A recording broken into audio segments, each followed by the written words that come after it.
La gestion de la belle famille. Alors, on va en parler aujourd'hui parce que c'est un sujet très, très important. Oui, la gestion de la belle famille est un élément très important.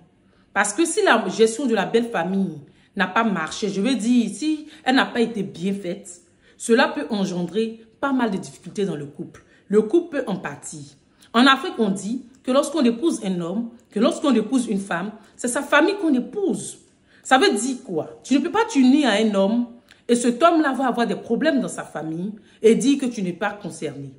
Tu ne peux pas t'unir à une femme et cette femme-là va avoir des problèmes dans sa famille et dire que tu n'es pas concerné. Dès l'instant où tu décides de t'unir à quelqu'un, dès cet instant, les problèmes qui concernent la famille de cette personne te concernent. Voilà pourquoi il est très important de parler de la gestion de la belle famille. Oui, monsieur connaît sa famille, madame connaît sa famille. De part et d'autre, chacun connaît sa famille mieux que quiconque. Et donc, ce sont les deux meilleures personnes qui peuvent décider de comment est-ce qu'ils vont gérer leurs différentes familles. La première chose à faire dans la gestion de la belle famille, c'est que les époux doivent s'asseoir pour définir quelles sont les limites qu'ils décident d'accorder aux différents membres de leur famille. Je me souviens que la fois dernière, je regardais une histoire dans laquelle, une histoire dans laquelle on disait que la belle-mère voulait même attenter à la vie de la belle-fille. Parce que elle, depuis toujours, elle avait une jeune dame qu'elle avait en vue, qui était l'amie à la fille, à son amie, pardon. Et donc, c'est elle qui, selon elle, devait épouser son fils. Et donc, lorsque ce monsieur a décidé d'épouser une autre femme, cela a été comme une déclaration de guerre. Et donc, elle a tellement combattu cette jeune dame.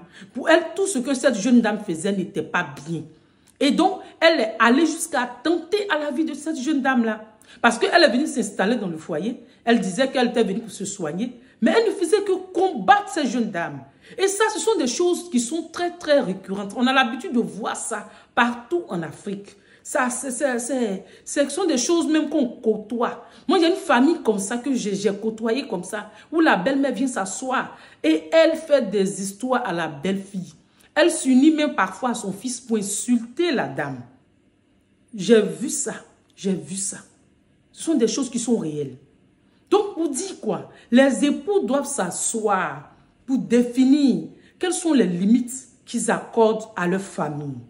Quelle est la place que leur famille va occuper. Quand je dis leur famille, c'est-à-dire que chacun de part et d'autre, chacun doit définir quelle est la place que sa famille va occuper dans son foyer. Quelle est la place que d'une manière générale, la belle famille va occuper. Oui, il faut qu'ils définissent les limites. Parce que si vous ne définissez pas les limites, il va arriver un moment où la belle famille risque même de s'ingérer dans votre foyer. Et lorsque la belle famille s'ingère dans votre foyer, cela va prendre des proportions qui vont vous dépasser. Et il va arriver un moment où vous ne pourrez même plus maîtriser quoi que ce soit. Donc c'est pourquoi j'insiste là-dessus. Il est très important que vous décidez quelles sont les limites que vous voulez accorder à vos différentes familles.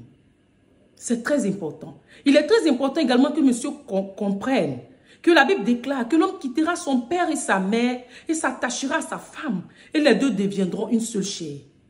Cher monsieur, lorsque tu as décidé d'épouser cette femme, tu as décidé également que tu quittais la maison de ton père et la maison de ta mère et que tu attelais à t'attacher à cette femme-là et que elle et toi, vous deveniez un. Oui, lorsque le Seigneur parlait de ça, il parlait d'une unité spirituelle, mais également physique. Tu décides que tu deviens un avec cette femme-là. Tu décides que tu l'aimes, que tu vas l'aimer, que tu vas l'honorer, que tu vas l'élever, mais également que tu vas la protéger. Donc cette femme-là, tu dois comprendre que devant ta famille, tu dois l'élever. Tu dois lui accorder du respect. Tu dois la valoriser. Oui, c'est très important.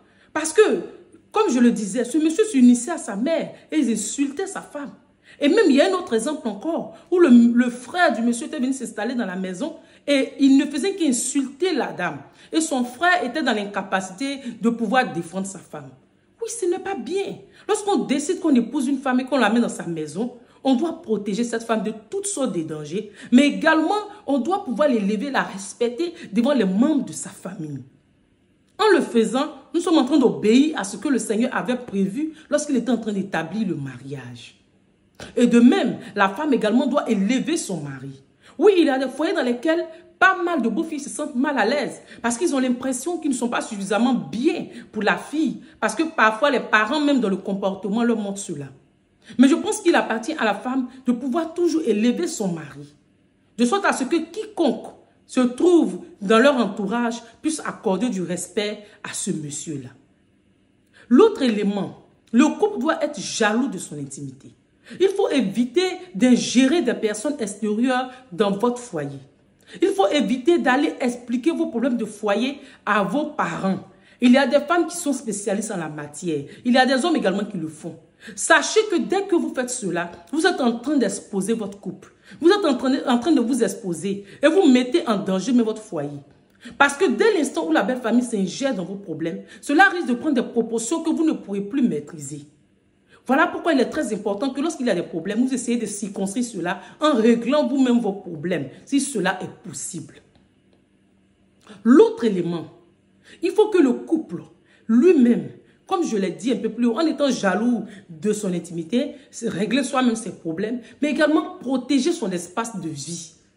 Il faut éviter de laisser, souvent il y a des belles-mères, qui viennent même jusqu'à, elles veulent se coucher entre les époux. Il faut éviter ça. Vous devez protéger votre intimité. Vous devez protéger là où vous vivez. Je veux dire, votre chambre conjugale. Vous devez protéger tout ce qui est intimité de toute personne extérieure, certes, mais également, vous ne devez pas laisser, même si ce sont les membres de vos familles, s'ingérer dans votre intimité. Il faut éviter cela. Et il est également important que de la même manière dont la belle famille doit du respect au beau-fils, à la belle-fille, de cette même manière-là, la belle-fille également doit comprendre qu'elle doit accorder du respect à la belle-famille et le beau-fils également doit comprendre qu'il doit accorder du respect à la belle-famille. Oui, le respect doit être mutuel pour que la gestion de la belle-famille soit une gestion réussie. Donc, voici en quelques points ce que je peux dire concernant la gestion de la belle-famille. Le premier élément, il faut que le couple, avant le mariage, ou s'il ne l'a pas fait étant dans le mariage, définisse les limites qu'ils accordent à leur famille. Qu'ils définissent que la belle famille ou leur famille ne doit pas s'ingérer dans leurs problèmes. Qu'ils soient jaloux de leur intimité. Et également qu'ils protègent leur espace de vie.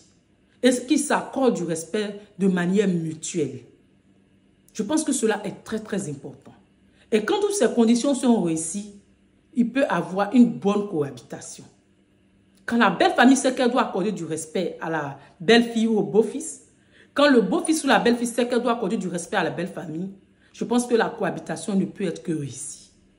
Donc, voici déjà en quelques points les éléments que je peux donner en ce qui concerne la gestion de la belle-famille. Alors, s'il y a des points que vous souhaitez que j'aborde, vous pouvez également les mettre en commentaire, parlant bien évidemment de la gestion de la belle-famille.